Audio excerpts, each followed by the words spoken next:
Okay, folks, once again, technology has triumphed. I thank you all for waiting. I do apologize for this. I know that my, perhaps, record with technological facilitation is not of the best. But now that we have this working, let us commence. I will do this quickly, and I hope it will be informative. Again, I humbly thank all of you people for waiting. I know that everyone takes time out of what they're doing to listen to this, and it is our responsibility to make sure that it works. I always like to say that it is an imperfect technology. However, as is proven this time and time again, I think perhaps it is the people that are more imperfect than the technology, including myself. Our topic today is a realistic assessment of the U.S. economy. Having just gone through an election season here, it has become almost impossible to find analysis based on an assessment rather than a wish. What do I mean?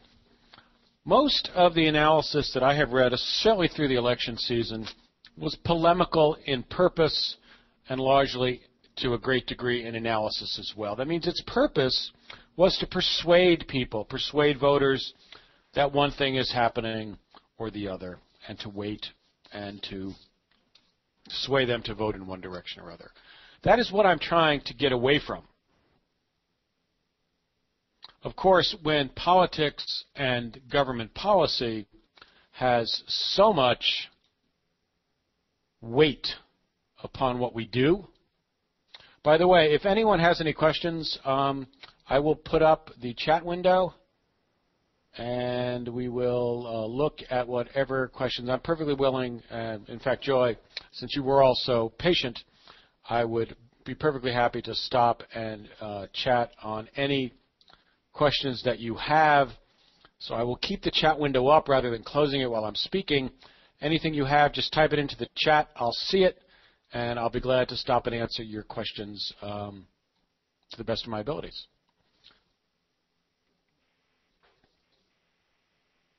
So there are three areas that I'm going to look at specifically here. What I'm trying to do here is for us, in trading or in economic analysis, we have to deal with facts and with what Isaac Asimov used to call the science of psychohistory.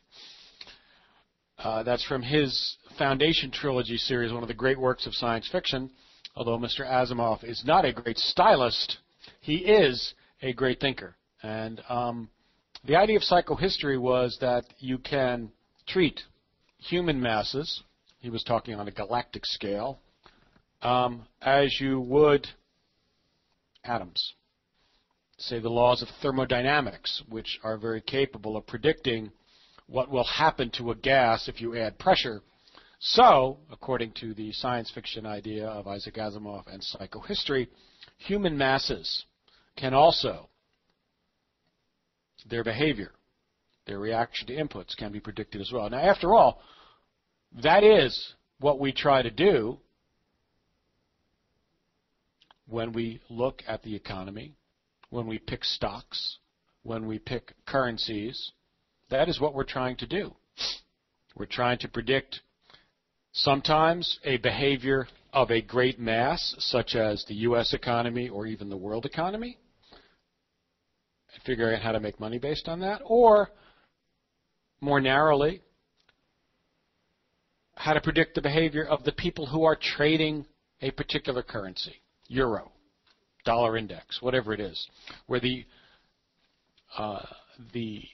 audience that you're trying to predict, the world that you're trying to predict is much smaller because foreign exchange is a much narrower field, meaning there are fewer participants in it. Nevertheless, that's what you're trying to do. You're trying to predict the behavior of a mass. Because after all, what is an economy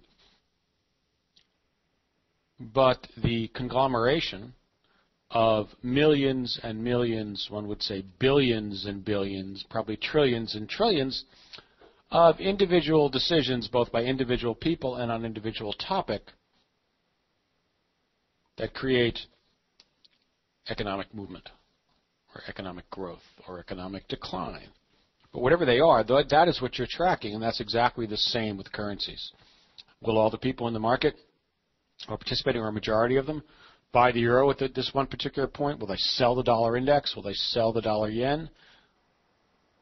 The decisions are not from the market. They're from the individual traders. The mass is what we're looking for.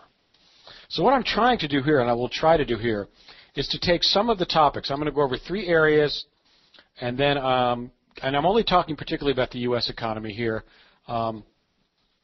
After all, I'm sitting in New Jersey. I live in New York. The U.S. economy still probably has the largest sway in the world economy because it's still the largest, and probably will be for some time.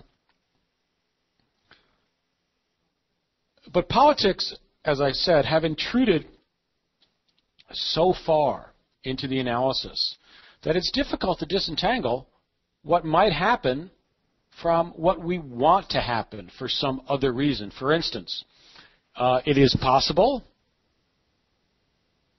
nay, I'm sure it was probably likely, for some people who were hoping that the president would have been defeated at the last election, for the economy in the run-up to the election to perform worse, for obvious reasons, because that would have an effect on the election. People who were supporting and hoping that the president would get reelected were hoping the opposite.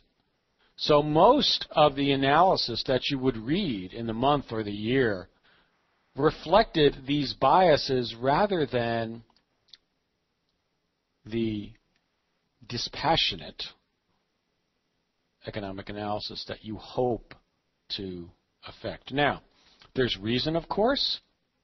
That's because had the presidency changed, we would probably be looking at different economic policies, but in fact it did not. So we can be reasonably sure now that the election is set what we're going to get. Whether we like it or not is not the point. The point is we know more or less the type of economic policies that the government, be it the Fed, be it spending, be it taxes, that we're going to get.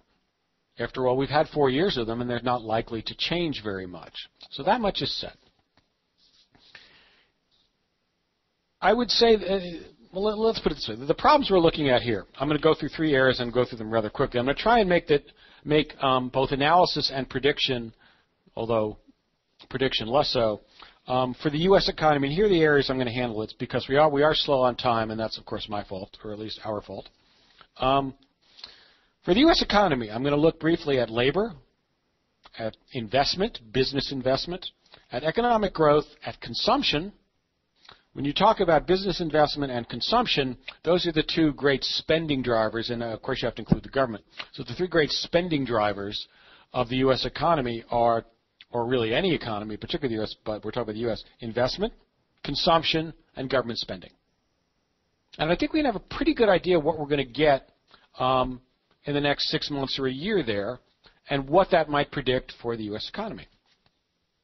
I'll also look at labor because and working because that's so very much a dominant topic.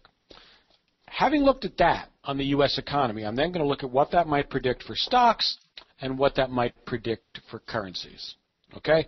Then if we have enough time, I will briefly look at some of the problems that are out there in the world aside from the U.S., and these, I'll tell you what they are. For the problems we have, potentially, we have a world economic slowdown. We have the same, I'm talking Europe, Japan, China, and the United States. None of these are particularly independent anymore. Some of them are in different places than the others, but they all matter. For the problems we have had in the U.S. and still have, the unfortunately named Fiscal Cliff. The idea that the U.S. is going to plunge right off that is just, I mean, it makes a good metaphor, but it has no sense whatsoever. Journalists like simple narratives. They like things that sell newspapers. They like things that grab your attention. They like predictions. They like overstatement. They like calamity. I'm not saying this as a thrust at any particular profession or at journalists in particular, but there's an enormous clamor out there, and it's very, very difficult for journalists or anybody else to make themselves heard. Shouting louder seems to work the best, and that is often what you get. The idea, and I just want to get this out there, but then I'll deal with the others in a second. The idea that the U.S. is going to suddenly permit tax increases, which are coming anyway, even if it went off the fiscal, even if no agreement was reached in the United States, taxes would still be going up because of various programs already passed during the past 4 years. They're all set. The tax program, taxes are going up for everybody in the United States. When we talk about taxes in general, we tend to focus on income tax. Is that rate going up or down? But everything you do, and I speak in the United States, read your W-2 form. If you're an American, look over your payroll stub. That length of tax, that list of taxes gets longer and longer and longer. Those are all taxes. And many of those, which have nothing to do with income tax, are going up. Sales taxes, fees, the list of taxes is endless. So the idea, which has been much promulgated in the press, that if the Democrats and Republicans don't come to some agreement, the U.S. is going to immediately, January 1st, deduct 4% from GDP. This is nonsense in almost every description. First of all, it wouldn't happen on January 1st. It would be spread out over the year or the next 2 years, whatever the programs are. Second of all, this is a political decision. Neither party. But it's not only a political decision. There are responsible people in D.C. In fact, most of the legislators, most of the executive branch, these are actually responsible people. They have to weigh politics, their own careers, meaning getting reelected, and the good of the country. Remembering, of course, that they see the good of the country very, very differently. There's no point in questioning the motives of most people in D.C.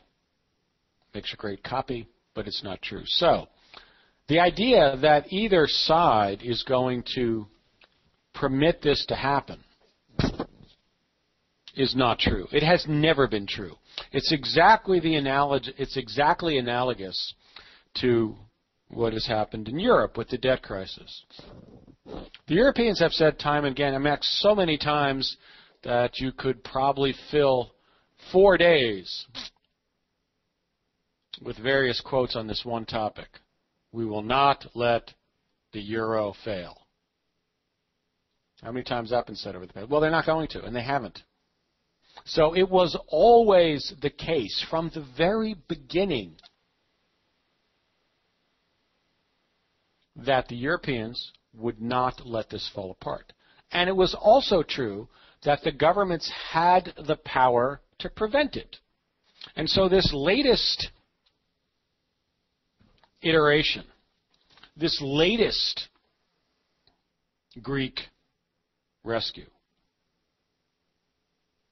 was inevitable. It was bound to happen. They were never going to let Greece default. Now, of course, Greece hasn't already defaulted, but we don't want to talk about that. They were never going to let it be uncontrolled. They were never going to permit this. The only way that Greece will leave the euro is if the Greeks elect a government that chooses to do that. So these two drags on whatever market you want to look at or analysis, the U.S. fiscal cliff and the European debt problem are nonsense. They're nonsense in the sense that the world is going to end if one of these things happens, and it won't. Now, they're not nonsense in as far as they affect views of trading. So if tomorrow the two sides, John Boehner, I guess the representative of the Republicans, John Boehner in the House, and President Obama, decide that they're going to play a hand of poker to settle who wins, winner take all. And we saw an over-the-shoulder, although say Mr. Boehner and President Obama, or Speaker Boehner and President Obama, to use their titles, are sitting at a table, sort of like a World Series of poker in Vegas. And you can see their cards. And the market can react to their cards, but they don't know what the opponent has. So, in a case like that, and you see one side or the other having a dominating hand, the markets will react to that. And that's exactly the case, and that will continue to be the case. But the speculation on both of these topics, that the worst is going to happen, has never been realistic. It gets continually portrayed that way in the media over and over and over again. Anytime you read an article about the negotiations, they talk about the fiscal cliff, and one of the options is if the U.S., these budget cuts happen. It's not going to happen. Remember, as traders, we have to deal with probabilities. If you base your decisions on giving an equal weight probability to the U.S. government not being able to do this and to the U.S. government coming up with some sort of solution, then you have an unrealistic view of the situation, and it's going to cost you in your position. The probability that the U.S. would, that the Democrats and Republicans would not come to an agreement is tiny. The probability that the Europeans would ever have denied Greece the money because Greece hasn't performed the covenants of the bailout agreements was vanishingly small. Because if they did that, they would simply cut their own throats, assuming the throat is continuance of the euro. So neither of these things were ever realistic. And at least we have one proof now, and that's what they're now. The Greeks have not performed, by and large, it depends on your analysis, of course, but have not performed any of their, or very few of the agreements they made. Now, part of the reason is simply because the economy keeps contracting. Anytime you make an agreement like that, you have assumptions in how much Greece is going to be able to pay back, depending on how much revenue they get in. Well, you know what? If the economy shrinks more than they put in as an assumption, they get in less revenue. So, of course, Greece can't perform. In some ways, Greece can't ever perform. Nevertheless, any analysis based on the Europeans getting so disgusted that they'll say, fine, you're on your own, out, was not realistic. And that's the same with the U.S. fiscal cliff. Okay, so let's leave those two problems and let's go through the areas that we do know. So, remember, we're not talking 2 weeks here. We're talking 6 months to a year. We're talking the U.S. economy next year. So those are the reason I went through those problems is because those are dominating and have dominated, unfortunately, superficial analysis of what's likely to happen. So, if we now understand, or at least except the premise of my presentation, is that neither one of these problems will happen, then we can largely count them out of our analysis. So when we look at, say, the labor market, one of our analysis is not going to be, well, okay, these things are liable to happen unless the U.S. goes off the fiscal cliff. It's not going to. So I'm not going to deal with those dire situations, the extreme situations, although one has to be careful of course, what is it, the black swan problem, since we just had a black swan in New York. And that was, of course, the enormous storm surge that came ashore in Manhattan, where I live, after the last hurricane, Hurricane Sandy. I worked for many years down on Wall Street. Our office at one point was probably about 10 yards, 15 meters from the East River. In fact, the basement of our building in 100 Wall had been flooded out in a nor'easter in the mid-'90s, but just the basement. And so we had to move uptown for a few weeks till we got the basement drained out. But the idea of of the water rising 10 feet from the East River is an I did not see it because I was actually not in New York at the time. I was out on Long Island. But the idea of water rising 10 feet from the bay is an astonishing, it's biblical, it's Noah's Ark idea. And that's something that we do have to remember, that terrible things do happen. Anyway, okay. I'm not trying to undermine my own argument here, so I shouldn't do that. Okay, if there are any questions, please, as I say, type it into chat, not into Q&A, into chat, because I have the chat window up. Okay, so let us begin. This is a 30-year chart, no, 50-year chart of U.S. GDP.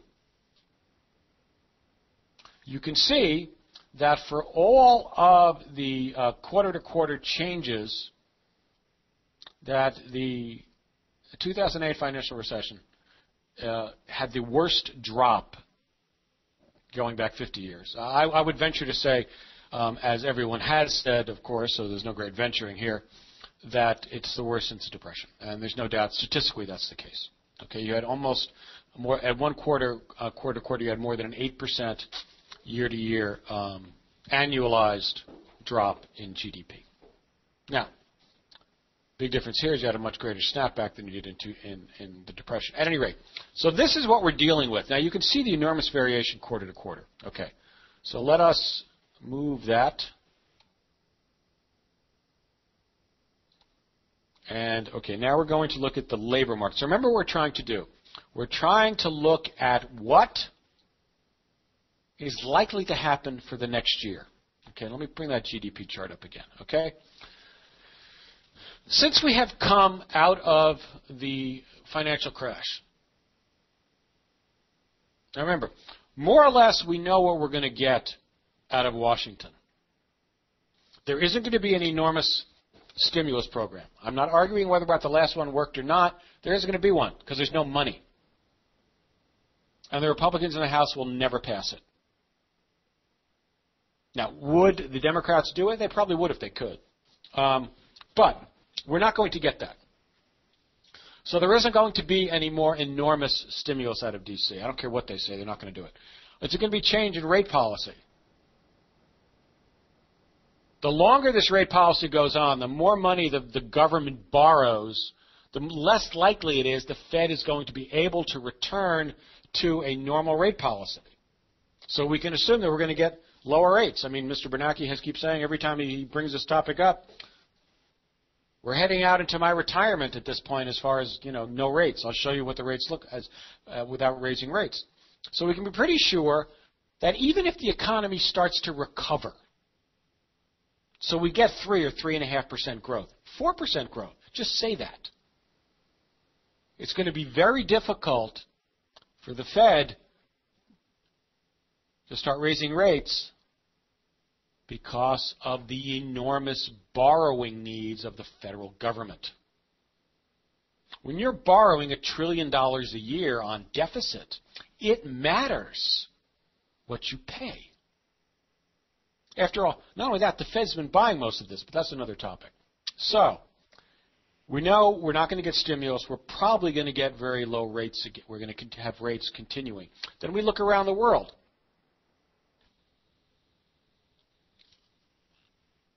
Europe is going to be constrained for years.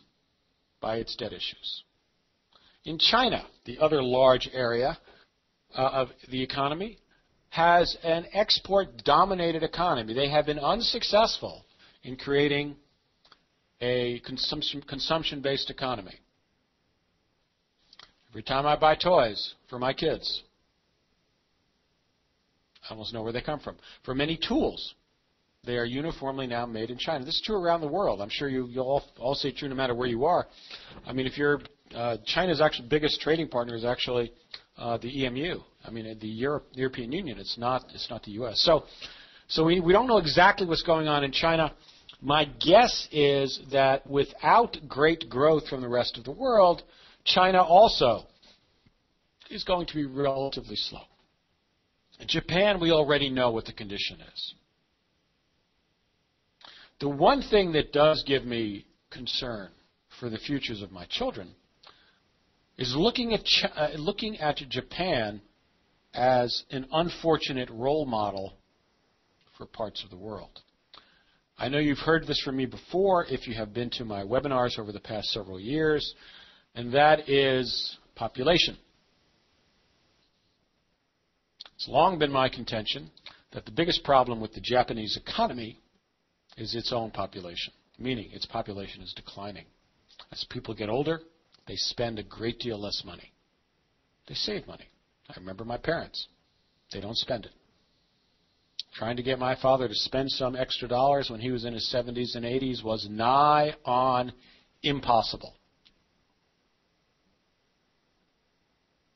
When you have a large consumer-driven economy, that matters. The Japanese have another election coming up. They look like they're going to bring the LDP back. And the LDP has promised stimulus, stimulus, stimulus, now and forever. I wish I knew what it was in Japanese. I would be glad to say it, but I don't.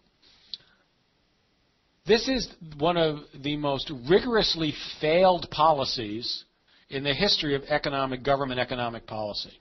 The Japanese have been stimulating their economy for almost 25 years now. It has not worked. It is not going to work. If ever there was an example of what a test bed of this type of economic policy, it's Japan. It's in front of everybody. But of course, the most obvious things are the most easily and most often ignored.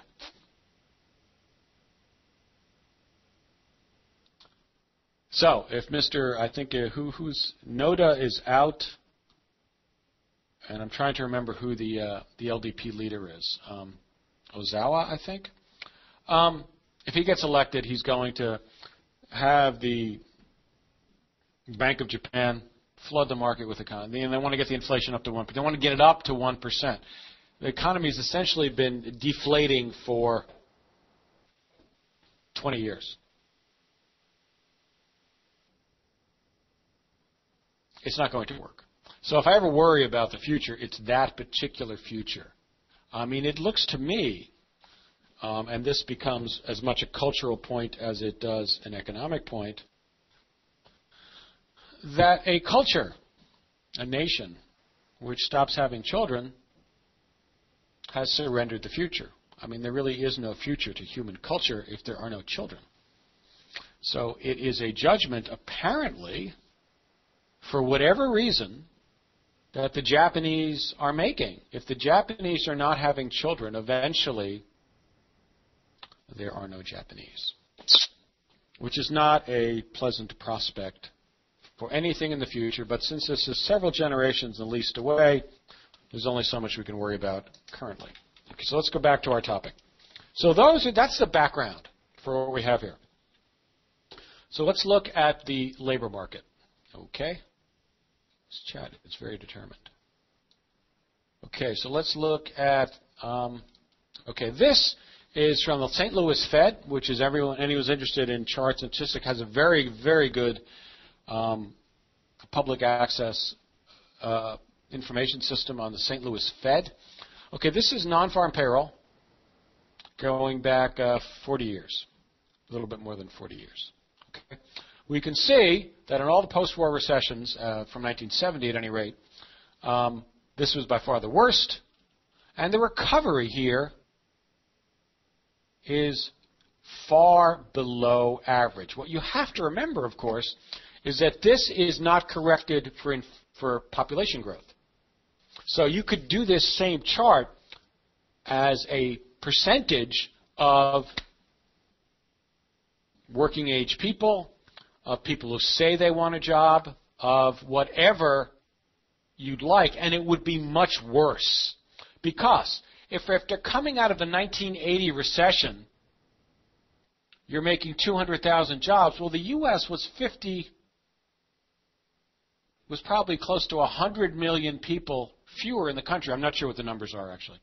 But somewhere between 75 and 100 million people fewer in 1982 than there are now.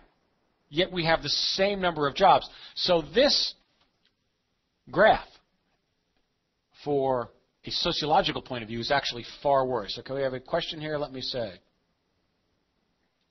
Yes. The question is, I think I'll read it, but I'll say, do you think that UK interest rates are also likely to stay low at their current levels for at least 12 to 24 months? Absolutely.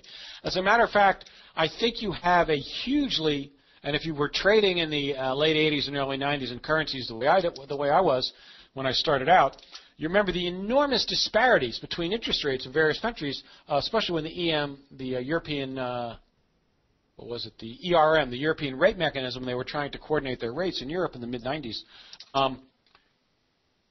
And the countries would defend their overnight as the market speculated against them by raising their interest rates. You have an enormous right now and very unusual congruence of interest rates. But you also have something which has developed far more, and it's where the world is headed. In this sense, the European elites that want to keep the euro have a very sensible view of history.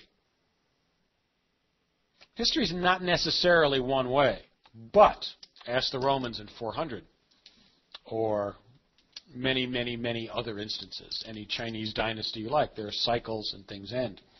However, one thing that does seem to be different this time is that it's difficult to imagine a reversal of the ongoing integration of the world economy. One might even say the world culture, but certainly the world economy. Now, there have been previous instances of this. Prior to World War I, one of the themes that you would find around was that there cannot be a world war.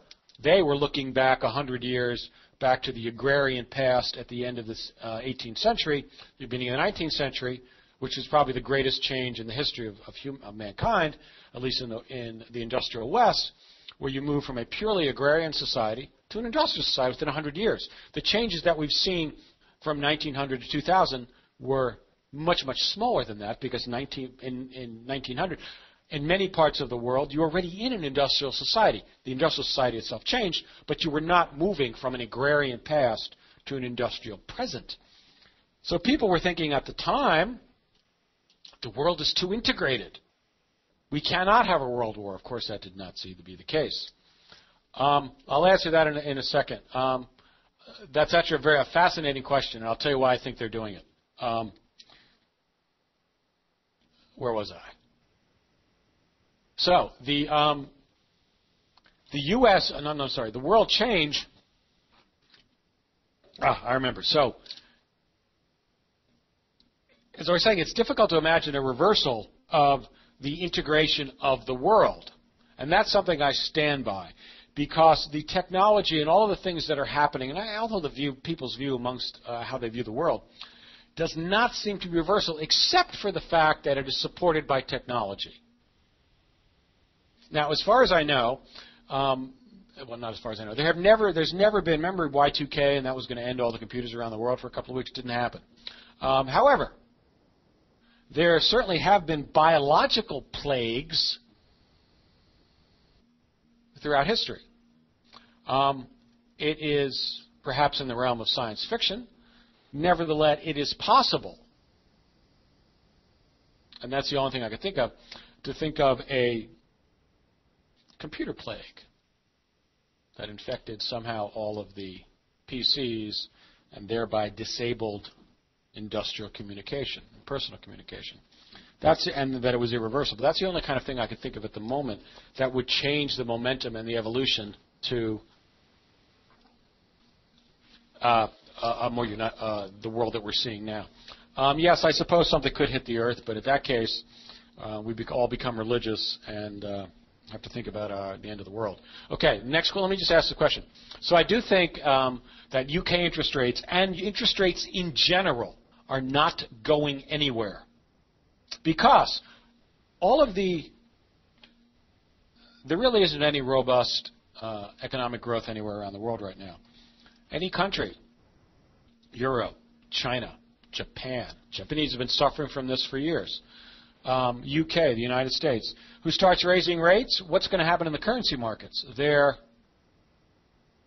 currencies are going to shoot up. After all, we've all been dying for something to speculate on, right? We don't know.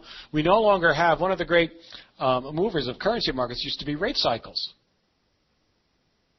You look at the economy starts to really move along, the economy starts to overheat. You know that sooner or later, and probably sooner or later, depending, the central banks are going to start raising rates to keep inflation down and to restrain growth so much it doesn't promote inflation. That's the kind of thing that drove trends in currencies. Well, we don't see that anymore. Even if, as I said earlier, even if the U.S. economy starts to take off, the Fed is going to be very difficult for the Fed to start raising rates because of the enormous cost that will have to the U.S. government borrowing more than $1 trillion a year. That much debt starts to get very, very unpleasant. Okay. The new BOE governor, Mark Carney. That was a fascinating move, was it not? I asked someone who asked me about this, I think for Reuters, if this meant that the Commonwealth of Nations is going to get a new public lease on life. That's the organization of the ex-empire countries. I think it's still I'm pretty sure it's still in existence. Maybe the only thing they do nowadays is hold a Commonwealth game someplace, but that's Canada, Australia, New Zealand. I doubt Hong Kong's a member of that. Probably some of the islands in the Caribbean. Bermuda is, in fact, the only remaining British colony that I know of. Anyway, I think the reason that Mark Carney was nominated and accepted, it's a brilliant choice, I think. The Canadian banking system came through the financial crisis better than any other banking system on the planet. It was better regulated. It was better governed. And Mr. Carney is largely in charge of that. And I think that's the reason. The BOE I think, has just been granted or assumed, I don't know how it actually worked legislatively in Britain, powers for regulating the banking system. The United States banking system was very poorly regulated. Every time, and Dodd-Frank's a good example of this, the legislators in D.C., they write more rules. They miss the point. There's no shortage of rules in existence. The SEC simply was incapable of doing its job and didn't do its job, and neither did anybody else. And a lot of that had to do with political interference from the legislators themselves. So the idea that you can create rules and have the rules wonderfully, magically, it's like reading Gabriel Garcia Marquez novel, magical realism. We write the rule and suddenly all is well. This is nonsense. It's pernicious nonsense. And so I think that's the reason they nominated Mark Carney, because of the Canadians. And listen, Canada has the best run economy in the world that I know of. I would say that bar none. When they had a huge debt problem back in the 90s, they took care of it, and they did it the hard way. They actually cut spending, they raised revenues, and their economy is brilliant. far better run than their much, much larger southern neighbor. There is a lot to be said, and Mr. Carney was right in the center of that, along with Stephen Harper, who has been the conservative prime minister there for maybe 8 years now. Maybe I'm not sure how long, a long time, maybe even longer than that. Yes, that's true. Canada is blessed with natural resources. So is the United States. I mean, if you're looking for a comparison, certainly over the past 5 or 6 years, it's become very obvious that the U.S. could once again be a dominant player in a number of the resource industries, primarily oil and natural gas. So the issues there are not simply because they are a resource. I mean, it is true that, yes, as with Australia, that helps. There's no question about that. Okay, so I'm finding myself running out of time here, as usual. And I apologize. I hope it's been a bit interesting. I didn't mean to get started so late. So if we look at labor and investment, okay, let's look at labor. We have unemployment. This is non-farm payroll. This is non-farm payroll again, 30 years. You can see, as I said, this chart needs to be corrected for population. Okay, next one, unemployment rate. I was going to put up the U6 rate, which is about 14 or 14.8, 14.6, something like that. But there's no point. I mean, it's just going to be the same chart at a much higher level. So that doesn't really matter. It matters if you're looking for a job, of course. As you can see, once again, we're in the similar type of situation. I've been told that we have to finish. Okay. Let me make a general point here. Having gone through the potential catastrophe scenarios, having to rate with the fiscal cliff in the U.S. and Europe and say an implosion in China, which I think we can discount. When we do our analysis of what is likely to happen and what our positions are going to be, for the U.S. and the world economy, with this enormous I don't know. Is there another speaker due? Do we have another speaker? Vicki, if you can hear me, would you type it out to everyone because there's a question? Okay, we do have another speaker. Okay, my apologies, folks. This is a fascinating topic. It really is. I really apologize for the 15 minutes, and I lay the blame mostly on myself. I think we should. I will talk to Vicki about this. We've not had a good chance to go through this. I think if I can, I will schedule another webinar with Vicki within a week or two so that we can do proper justice to this topic. I thank you all very much for attending, and I thank you very much for your patience. This is fun stuff. I enjoy it. Take care, everybody.